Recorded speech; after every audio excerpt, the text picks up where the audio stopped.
Të nderuar qytetar të Shkodrës, sot qyteti ynë mbahet peng nga një i korruptuar me emër e mbiemër, Benet Beci, jo me fjalë, jo me thashetheme, me fakte, me dosje, me gjykim.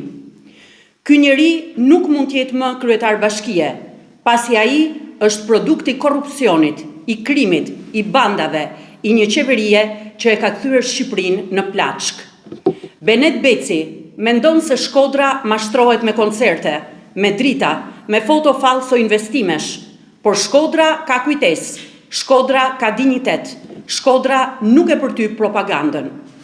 Ky njeri i korruptuar po vjell taksat e shkodranëve, po përdhos qytetin ton dhe sot guxon të prek zonën historike të Shkodrës, identitetin ton, shpirtin e këtij qyteti. Po shkatron të ardhmen e fëmijëve tanë, po tallet me mundin dhe djersën e shkodranëve.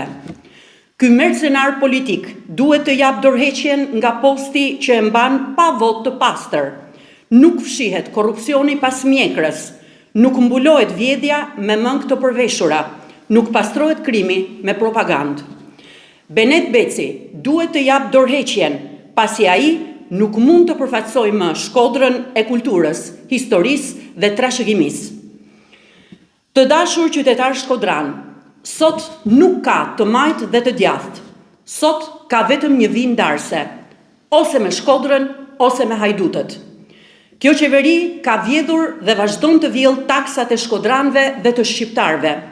Kjo qeveri ka vjellur shpresën, ka vjellur rinin dhe ka ardhur koha që sot t'i themi mjaft më. Mjaft më me mjerim, shkodranët dhe shqiptarët meritojnë shpresë dhe mirëqenie ekonomike.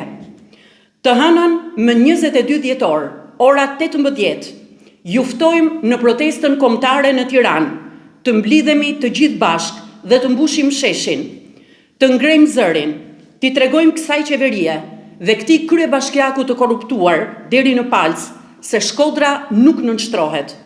Sot është koha të përmbysim regjimin e rilindjes së korruptuar. Tani është ralla e shkodranëve dhe shqiptarëve. Faleminderit.